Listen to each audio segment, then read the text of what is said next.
Dans certaines loges, c'était un peu plus ridicule et un peu moins glorieux. Il y avait des loges hétérodoxes, en vérité, qui s'appelaient des mops. Et là, il s'agissait simplement, ayant les yeux bandés, de baiser le cul d'un petit chien. Seulement, le petit chien était en velours. Mais ça, le monsieur qui le baisait ne savait pas tout de suite que c'était en velours. Donc, il y avait là une émotion, si je peux vous dire. Voilà, je vais vous décrire une des cérémonies les plus classiques. Pour un chevalier d'Occident, on utilisait toute une liturgie tirée de 700 chapitres de l'Apocalypse. Non, de 7 chapitres de l'Apocalypse. Le tapis devait avoir la forme d'un octogone. On y voyait 7 lumières. Et un homme vêtu de blanc, les reins serrés par une ceinture d'or, entouré de rayons, tenant 7 étoiles dans la main droite. Au fond de la loge, en face de la porte d'entrée, était un trône surmonté d'un arc-en-ciel flanqué d'un soleil et d'une lune transparente.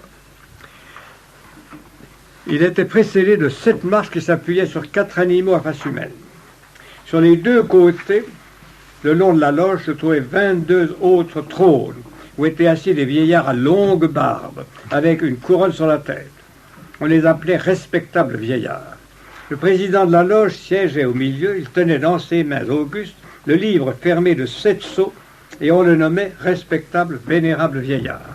Pour la réception d'un chevalier d'Orient, on ligotait le bras gauche du candidat, et on le trempait ensuite dans l'eau chaude. On feignait d'y pratiquer une saignée en appuyant fortement sur une veine, avec une fausse lancette de couler du vin. Le liquide glissait sur le bras du patient, dont les yeux étaient bandés, et lui donnait la sensation du sang sortant de sa blessure. Pour le grade d'élu, le candidat introduit dans une caverne artificielle perçait à l'intérieur d'un mannequin, qui représentait Hannibal, un cœur de mouton et rapportait triomphalement planté sur son poignard une tête en carton. Dans l'initiation pour le grade de petit architecte, on demandait au postulant s'il acceptait d'avaler un breuvage mystique qui contenait une portion du cœur de Hiram, et les yeux bandés, on lui mettait dans la bouche une pâte malodorante. Chaque grade, chaque groupe avait son cérémonial, etc. Et vous le voyez, c'était une cascade de titres. Parfait maçon élu, élu de Pérignon, élu des 15, petit architecte, grand architecte, chevalier de l'épée rose-croix, noachite ou chevalier prussien, etc. Et toujours, il s'agissait de venger. Et comme s'introduisait à cette époque-là dans les loges françaises l'idée qu'elle descendait non seulement de Noé, d'Adam, de Salomon, mais aussi des Templiers français, cette idée de vengeance commençait à s'orienter contre la monarchie. Donc il n'y avait pas seulement l'attaque contre la religion catholique, il y avait aussi une tendance, une orientation à combattre contre la maçonnerie. C'est dans cette atmosphère qu'au milieu du siècle se déroulait la maçonnerie, pas très respectée, mais tout de même très recherchée par les gens vaniteux, et vous savez, en dehors de vous, messieurs, que la vanité est un des vices français. Donc, la maçonnerie avait une grande clientèle, mais pas une clientèle aussi bien qu'elle aurait dû. Elle le savait. Seulement, à cette époque-là, il lui est arrivé des recrues de premier ordre. La négligence du régent, la négligence de Louis XV avait laissé se former un groupe littéraire qu'on appelait le groupe des philosophes. Alors qu'au XVIIe siècle, tout le monde voulait être un homme du monde, un homme bien. Au XVIIIe siècle, tout le monde voulait être un philosophe.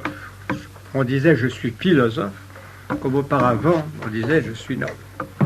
Être philosophe ne voulait pas dire qu'on avait étudié la philosophie, qu'on avait lu un livre de Platon, ni même de Descartes. Ça voulait simplement dire qu'on n'avait pas foi en Dieu et qu'on voulait avoir une morale strictement dictée par la raison, c'est-à-dire le bon sens, c'est-à-dire ce qu'on voulait faire.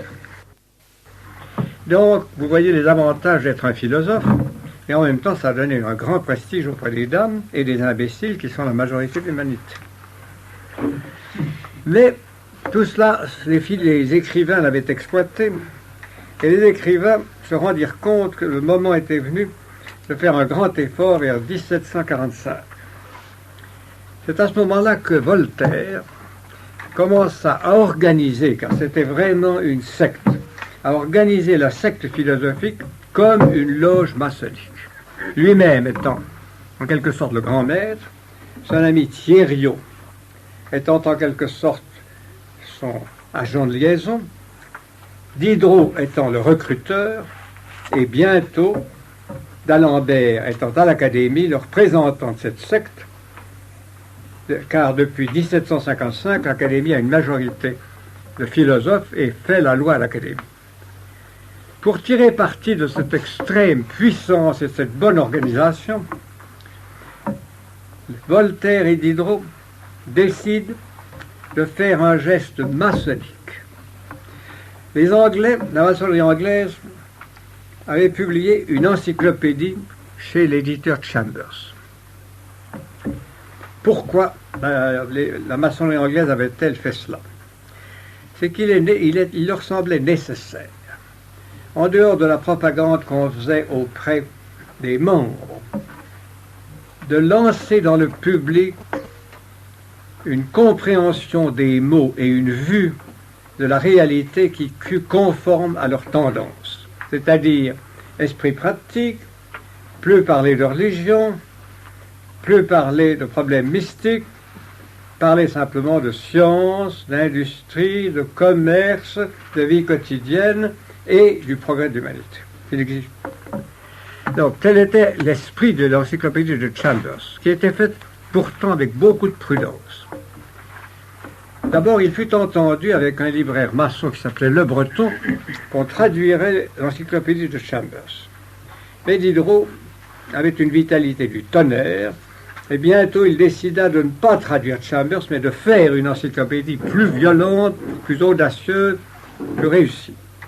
Et alors, s'entourant de collègues et de camarades dont beaucoup étaient maçons, on peut dire la plupart, il a réussi à faire cet énorme travail qu'a été l'encyclopédie, de 1751 à environ 1770. L'encyclopédie a d'abord été combattue par le Parlement. Le Parlement de Paris était janséniste, était gallican, mais il était chrétien. Et dès le premier volume de l'encyclopédie, on s'est bien aperçu que c'était une entreprise antichrétienne et matérialiste. Donc le Parlement a essayé d'arrêter cela. Mais, à ce moment-là, le noyautage maçonnique était tel que le grand seigneur, qui était chargé de la librairie, c'est-à-dire chargé du contrôle des livres, et qui n'était autre que M. le comte de Malesherbes, pour protéger la maçonnerie, fit mettre dans son bureau de la librairie tous les livres qui auraient dû être brûlés. Par conséquent, rien ne fut brûlé, et par conséquent, l'encyclopédie put continuer tranquillement, car les ministres arrachèrent au roi la permission de continuer en disant que ça faisait vivre les artisans et que ça servait au prestige international de la France. En effet, l'encyclopédie est un ouvrage très bien imprimé. Surtout les tables et les gravures sont excellentes.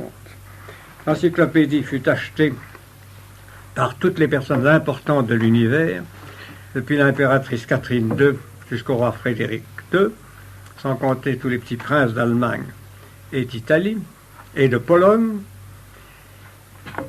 Mais ici, si vous voyez le chiffre de tirage, je crois que c'est 5000 la première, vous seriez étonné du petit tirage. Quoi qu'il en soit, c'était une entreprise formidable et une entreprise très adroite. En quoi consistait l'adresse? L'adresse consistait en une série de trucs.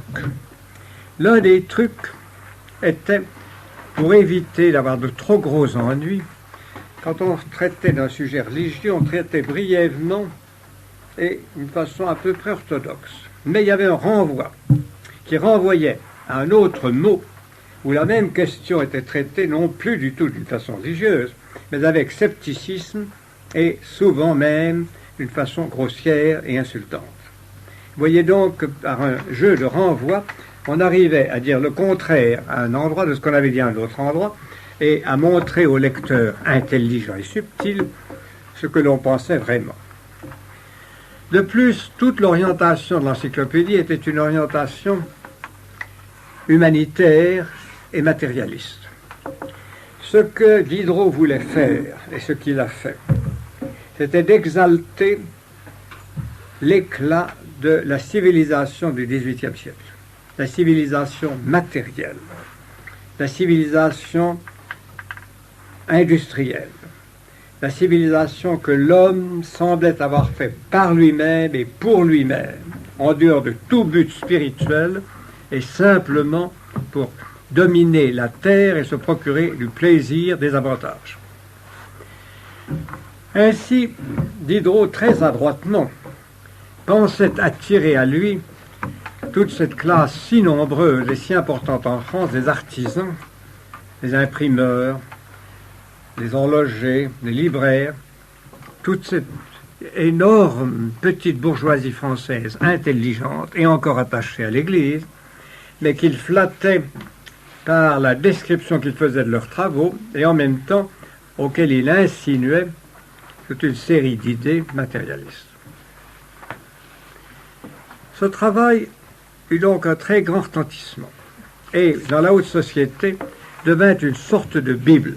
Mais je dis dans la haute société car cela coûtait très cher et peu de bourgeois, quelques-uns en avaient, peu de bourgeois en avaient, quelques-uns en avaient, puisque dans ses mémoires de jeunesse, Stendhal nous raconte que son grand-père, le docteur Gagnon, à Grenoble, avait une encyclopédie, et donc un médecin de fortune moyenne pouvait en avoir. Et c'est en effet dans ces milieux, de médecins, de légistes surtout, que l'encyclopédie a le plus pénétré sans aller beaucoup plus bas.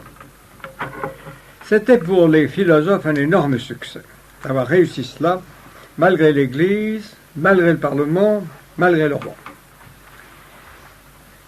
Seulement, ils se rendirent compte que leur collaboration avec la maçonnerie n'était pas suffisante.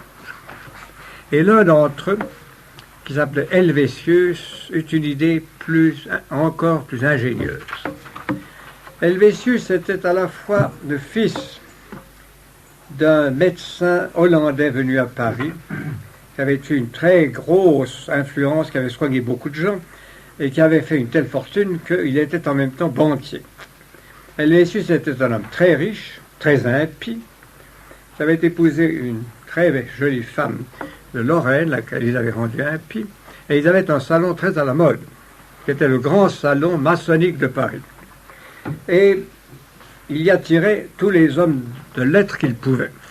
Mais il voulut donner à ce salon un rayonnement beaucoup plus grand, et il créa, peu avant sa mort, une loge qui s'appelait la loge des 9 sœurs. Vous savez, messieurs, avec la culture que vous recevez et que vous avez reçue, que les 9 sœurs, ce sont les muses, et que la loge des 9 sœurs, dans le langage fleuri du XVIIIe siècle, voulait dire que l'on invitait tous les artistes, tous les savants, tout ce que l'on appelait alors les hommes à talent, car c'était l'expression, à se réunir autour de la maçonnerie. La loge des 9 sœurs est un succès fantastique. Elle créa même une sorte d'université. Je reviendrai là-dessus. Et vous voyez comment, dans le courant du XVIIIe siècle, la maçonnerie, après s'être affirmée, après avoir pénétré dans la haute noblesse d'abord, puis ensuite dans un milieu un peu plus pègre, mais tout de même, réussit à cimenter son alliance avec les hommes de lettres et à imposer une direction générale à leurs pensées. Il faut ajouter que comme les mesures contre les protestants se relâchent, beaucoup d'écrivains protestants et même de pasteurs protestants, comme M. Rabot Saint-Étienne et comme d'autres, s'insinuèrent dans la loge des 9 sœurs et accrurent la virulence de ces tendances. Le roi se rendait compte que l'état moral de la France n'était pas bon, et il se rendait compte qu'il fallait y obvier. Et 3 fois, Louis XV a essayé de tirer la monarchie de cette impasse et d'adapter mieux la civilisation, le cadre monarchique à la civilisation du XVIIIe siècle. La première fois, c'était un ministre tout à fait honnête et très courageux qui lui avait suggéré, c'était M. de Machaut, qui lui avait suggéré d'imposer aux nobles une participation à l'impôt, de ne pas laisser aux nobles et aux ecclésiastiques le privilège de ne pas payer les impôts ordinaires. À quoi les nobles répondaient « Mais nous sommes les seuls à aller à l'armée, nous donnons notre sang ». À quoi les ecclésiastiques répondaient « Mais c'est nous qui entretenons les pauvres, c'est nous qui entretenons les hôpitaux, c'est une charge ». C'était vrai. Il était vrai aussi que dans la France de ce milieu du XVIIIe siècle, engagée dans de grandes guerres, engagée dans toutes sortes de difficultés, l'État avait besoin de plus de ressources et il était prudent, il était sage d'accepter au moins une participation régulière à l'impôt. Le roi s'en rendait compte, mais il ne réalisa pas son projet et voilà pourquoi. À cette époque-là, il était féru de Madame de Pompadour. Madame de Pompadour, vous le savez, était assez jolie, pas très jolie, mais très maligne. Et Madame de Pompadour voulait qu'on lui fichât la paix, qu'on la laissait jouir tranquillement de son rang. Or, elle savait que les jésuites préparaient une offensive violente contre elle, poussée par certains grands seigneurs. Alors, elle transigea avec les jésuites et les évêques, elle dit « J'obtiendrai du roi qu'on retire ce projet, mais vous me ficherez la paix. » Et c'est arrivé ainsi. Donc, si la réforme de l'impôt n'a pas eu lieu, cela tient aux intrigues de Madame de Pompadour et à un moment de faiblesse du roi Louis XIV, le roi Louis XV. Une autre fois encore, comme vous le verrons tout à l'heure, Louis XV se rendit compte qu'il fallait changer le système de la justice, et nous verrons ce qui est arrivé alors. Pour l'instant, nous sommes au milieu du siècle. La maçonnerie est extrêmement forte et la philosophie est encore plus forte. La France est aux prises avec l'Angleterre et avec la Prusse dans une guerre terrible qui est la guerre de 7 ans. Sur terre, les armées françaises ont suffisamment de succès, la chose pourrait aller. Sur mer, on pourrait s'en tirer si l'on était en état de remplacer les premières flottes détruites. Mais l'obstruction du Parlement ne permet pas à la monarchie de reconstruire des flottes. Et ainsi, la guerre de 7 ans se termine par un échec. Mais il faut se rappeler que la guerre de 7 ans n'a jamais laissé envahir le territoire français par l'ennemi, et que par conséquent, s'il y a eu échec militaire, il a été limité à nos colonies et à notre influence en Europe. Cependant, c'était pour le roi une diminution très sensible. Et la monarchie traversait une période critique. Donc, le roi crut devoir prendre un ministre qui était l'ami de Madame de Pompadour et qui passait pour l'homme le plus malin, le plus fort, le plus courageux, et qui était Monsieur de Choiseul. Le comte de Choiseul avait un pif-pif, et en même temps, il était extrêmement orgueilleux, plaisait aux dames, bien qu'il fût horriblement laid, et plaisait aux hommes quand il voulait leur faire des compliments. Ceci dit, c'était un des hommes les plus impies que la France connut. Dans son château de Chanteloup, il avait une chapelle où officiaient de mauvais prêtres, et quelquefois de bons prêtres, car l'abbé de Barthélemy n'était pas un mauvais prêtre. Et alors il y avait pour chaque siège un beau missel relié en marocain, et si vous ouvriez le missel, vous trouveriez un livre obscène dans chaque cas. Ainsi, vous aviez l'air de suivre la messe, et vous lisiez une histoire malpropre. Tout était ainsi à Chanteloup, où M. Choiseul marquait son orientation. Mais cette orientation, on la trouva encore dans 2 autres cas qui ont été très graves pour l'Église de France. Primo, l'histoire des Jésuites. L'histoire des Jésuites, je vous la conte parce qu'elle est vraiment typique et des Jésuites et de la maçonnerie. Les Jésuites étaient extrêmement puissants, ils étaient très importants. Ils tenaient presque tous les collèges de France et ils les géraient très bien. Ils avaient des prêtres très intelligents et ils faisaient des élèves remarquables, dont le plus remarquable, pas au point de vue de la foi, était M. de Voltaire. Mais enfin, c'était tout de même quelqu'un de remarquable. Les Jésuites avaient donc une place énorme et dans la haute société, une influence qui n'était pas toujours mauvaise. Seulement les Jésuites aimaient l'argent et ils en abusaient. L'un d'entre eux, qui était leur chargé d'affaires financiers à la Martinique, spéculait avec un juif interlope. Dans les Antilles, le roi avait interdit d'exploiter certains îlots qu'il voulait réserver pour l'avenir.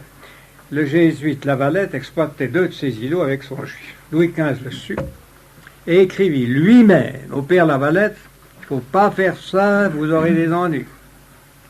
2 fois de suite, Louis XV le fait prévenir. Le père Lavalette, comme il gagnait de l'argent avec ses spéculations sur des îlots qu'il n'aurait pas dû exploiter, continuait. Et faisait un trafic de sucre formidable qui rapportait beaucoup, d'autant plus que la guerre commençait contre les Anglais. Seulement cette année-là, les Anglais réussirent à bloquer les côtes de France et tous les navires du père Lavalette furent chippés et le père Lavalette fit faillite. Voilà. Sur ce, les commerçants avec lesquels il travaillait se retournèrent contre lui et exigèrent d'être remboursés. Ils n'avaient pas de sous, c'est fini, ils avaient fait faillite.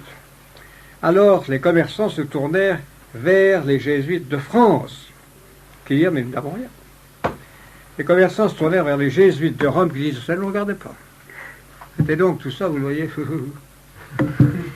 Puis ensuite, les Jésuites, qui pourtant sont souvent malins, ont été idiots. Louis XV comptait juger lui-même ce procès dans son conseil privé. Il en avait le droit. Le roi pouvait toujours l'appeler. Les Jésuites exigèrent d'être jugés par le Parlement. C'est là que les attendaient les jansénistes, c'est là que les attendaient les gallicans. Et les Jésuites furent condamnés à payer et condamnés à être expulsés de France, et l'ordre fut dissous. Ce fut donc dans ces années 1760-62 le plus gros scandale religieux de l'Europe, et en vain le dauphin, qui était un homme pieux et bon, allait-il faire une scène à M. de Choiseul. Choiseul lui répondit d'une façon insultante, car Choiseul n'aimait pas la dynastie. Donc, l'affaire des Jésuites fut un échec personnel pour la dynastie, fut également, au point de vue religieux, quelque chose de très fâcheux, parce que les gens du XVIIIe siècle n'avaient pas encore mesuré que les Jésuites, s'ils sont des gens d'une grande valeur, ne sont pas toujours le modèle de la vie religieuse. Donc, ceci était grave. Mais une autre chose plus grave fut la création par Choiseul de la commission des réguliers. La commission des réguliers était la chose qui a fait le plus de bonheur à la maçonnerie et qui a été préparée par elle. Il y avait à ce moment-là, à Toulouse, un évêque très peu vertueux. Il s'appelait M. Loménie de Brienne. Il était assez intelligent et il appartenait à ce groupe d'évêques qu'on appelait, d'une façon élégante et avec beaucoup d'éloges, on disait c'est un évêque administratif. Évêque administratif, si vous voulez, c'était ce que représente maintenant un évêque qui est un peu progressiste et qui était dans le goût du jour. L'évêque administratif s'occupait avant tout de l'administration de son diocèse, s'occupait avant tout de l'administration de sa province. Le ministre de Brienne s'occupait de l'administration du Languedoc, qui était à ce moment-là la province la plus riche de France. Car il y avait une agriculture très belle, et il y avait aussi, à cette époque-là, des exportations d'étoffes vers le Levant, qui étaient très prospères. Donc, le ministre de Brienne était très loué, etc. Et il était maçon. Monsieur le duc de Choiseul le mit à la tête de la commission des réguliers. La commission des réguliers avait pour objet de vérifier et de liquider tous les couvents qui ne contenaient pas un nombre suffisant de gens ou qui avaient de la difficulté à vivre. Donc, grâce à M. de Choiseul et à Loménie de Brienne, on ferma des couvents à tort et à travers, de telle façon qu'on diminua d'à peu près 1/3 le nombre des couvents en France. C'était déjà un succès, vous le voyez, pour la maçonnerie et pour Choiseul. En même temps, la maçonnerie faisait une propagande intense dans les couvents d'hiver. Elle réussissait en particulier chez les bénédictins, il faut l'avouer, et aussi dans le bénédictin de Saint-Maur. Par exemple, à Fécamp, tout le couvent était maçon. Le prieur était le supérieur, était le vénérable de la loge, etc., etc. Et tous les pères, depuis le père portier jusqu'aux autres, étaient maçons. Et il y avait plusieurs, ainsi des couvents, qui avaient tourné de cette façon-là. Mais alors, c'est livré pour la monarchie, à cette époque-là, une bataille qui a été la préparation directe de la Grande Révolution. Le roi était donc en perte de vitesse. Le clergé était en perte de vitesse, très débauché, très divisé. Certains évêques, comme l'évêque d'Orléans, étaient vraiment déshonorés. Loménie de Brienne aussi. Loménie de Brienne avait de malpropres maladies dont on savait trop bien l'origine. Donc, c'était à ce moment-là, que le roi voulut réagir et renvoya Choiseul, et il prit un ministère plus efficace, avec M. de Maupoux, qui était un magistrat intelligent. Et alors, on renvoya les parlements qui ne voulaient pas obéir. Et on décida qu'on instaurait en France la justice gratuite, et avec des nouveaux fonctionnaires qui obéiraient au roi. Sur le papier, l'idée était excellente. Sur le papier, ça pouvait être le salut de la monarchie. En effet, les parlements qui avaient été créés, non pas pour faire des lois, mais simplement pour les rédiger, n'avaient cessé de prétendre avoir le droit de les dicter, ou du moins de les transformer. Et ainsi, il avait fallu réagir sans cesse, comme l'avait fait Philippe le Bel, comme l'avait fait Charles V, comme l'avait fait Louis XI et Louis XIV, pour les remettre à leur place. Seulement, ils avaient été lâches, débridés par le régent, et ça continuait.